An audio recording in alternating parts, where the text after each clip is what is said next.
The decision filter, the mind's blueprint to conquering fatigue and making better choices.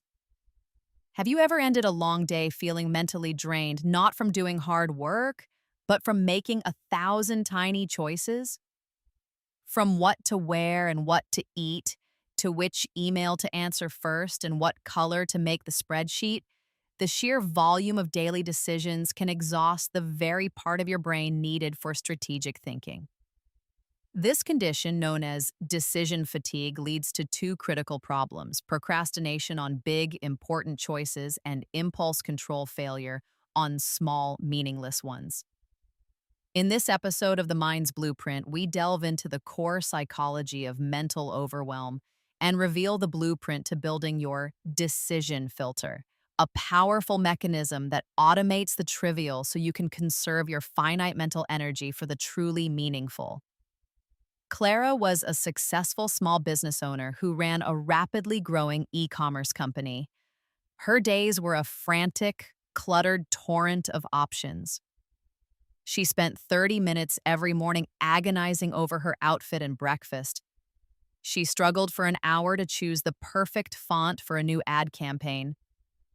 By 3 p.m., her prefrontal cortex, the part of the brain responsible for high-level decision-making, was depleted.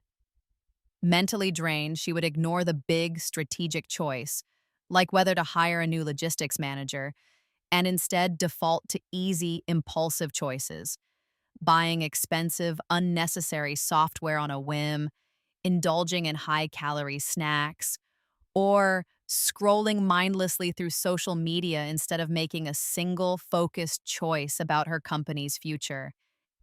She felt a constant, low-grade anxiety, a sense of mental chaos that made her feel incapable of leading her own life, let alone her company. Her desk was a mess, her calendar was a colorful, confusing nightmare of conflicting priorities, and her professional growth was stalled, suffocated by the endless loop of micro-decisions. Her mentor, Liam, a highly successful serial entrepreneur known for his calm focus and minimalist approach to business, noticed her debilitating pattern. He watched her cancel a crucial strategic planning session because she had to organize her email inbox first. He understood the trap. "Clara," he advised, his office a model of Spartan simplicity, "you're spending your gold coins on gumdrops. Your capacity for making good decisions is a finite resource, like battery power. Every time you choose between toast and oatmeal, you deplete your charge just a little bit. By the time you need to make a $100,000 hiring decision, you have nothing left but static and impulse." The blueprint for powerful leadership isn't about making more decisions. It's about making fewer decisions that matter most. Liam explained that decision fatigue is a genuine neurobiological phenomenon. Research shows that as the number of choices increases, the quality of those choices decreases, leading to cognitive exhaustion. We are biologically conditioned to seek the path of least mental resistance when our energy is low, which explains why we choose impulse over discipline.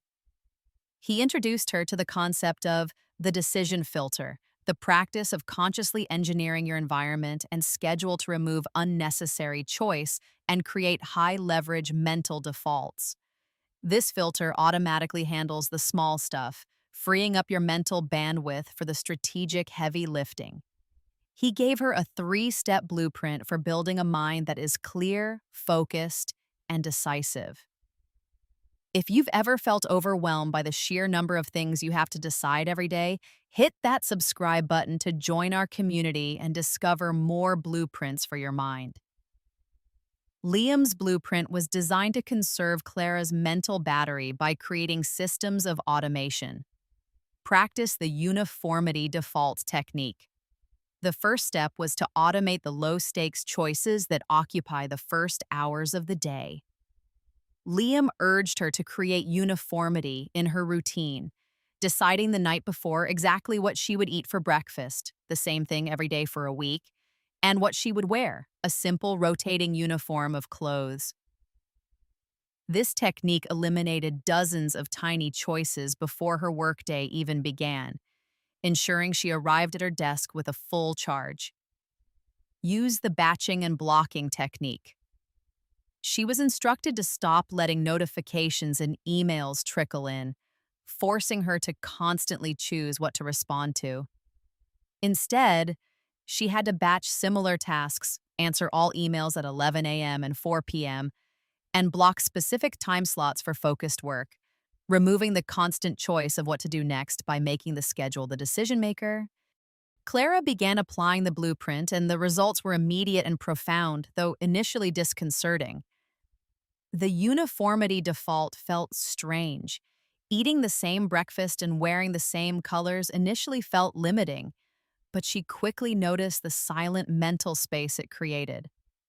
The mental energy she used to spend on fashion and food was now available for strategic thought. She no longer walked into the office feeling frazzled before noon. The batching and blocking technique was the hardest. Her addiction to checking emails was a form of self-sabotage, a comforting distraction from harder, more strategic work. But by forcing herself to only check email during the 2 designated blocks, she found herself facing hours of quiet, uninterrupted time. She noticed the strong urge to check her phone, a residual sign of her old decision fatigue habit. But she pushed through, realizing that systems are the foundation of freedom. This new structure empowered her to master the final step of the blueprint: build the high-leverage filter protocol. This was a conscious 3-part ritual for evaluating any new request or potential decision that wasn't already automated. A, the 80-20 test. She would ask, does this decision contribute to the top 20% of activities that create 80% of my revenue or impact? If the answer was no, the decision was immediately deferred or delegated. This prevented her from draining her battery on low-impact tasks. B, the delegation fault. For every new task that passed the 80-20 test but could be done by someone else, her default response was not, I should do this, but who can I hire or empower to make this decision? This was a crucial psychological move to break the self-limiting belief that she had to be the hub of all activity. C, the point of no return rule. For high-stakes decisions that she had to make, she would set a clear, non-negotiable deadline for research and commit to making the decision the moment she hit the point of no return, the point where 80% of the relevant information was gathered. She learned that waiting for 100% of the information was just procrastination disguised as diligence and would only lead back to decision fatigue. The ultimate test came when her company received a major opportunity to rebrand and expand into a new market, requiring a monumental, complex decision on capital allocation, hiring, and brand positioning, all within a tight 4-week window. The old Clara would have spiraled, spending the first 2 weeks choosing a branding color and procrastinating on the financial models. The new Clara, operating with a fully charged mental battery, approached the task with surgical precision. She immediately applied the high-leverage filter. The decision passed the 80-20 test easily. She used the delegation default to assign the market research and preliminary brand concepts to her team, freeing her up for the core financial modeling. Finally, she set the point of no return rule for the capital allocation model: 90% of the data by the end of week 3. She stopped researching precisely when the deadline hit, made the final clear-headed decision in 1 hour, and launched the strategy. The decision was not flawless, but it was swift, strategically sound, and executed with clarity. Her team, energized by her clear direction and conserved focus, executed the plan flawlessly. She realized the profound power of her decision filter. It had transformed her from an overwhelmed juggler of micro-choices into a focused architect of her future. The freedom she found was not in doing less work, but in doing less thinking about the things that didn't matter. Your mental energy is your most precious asset. By understanding and constructing the blueprint of your decision filter, you can transform mental chaos into powerful clarity, making fewer choices that lead to greater success. Join us next time to uncover more of the mind's blueprint, and don't forget to subscribe to our channel for more insights into the human mind.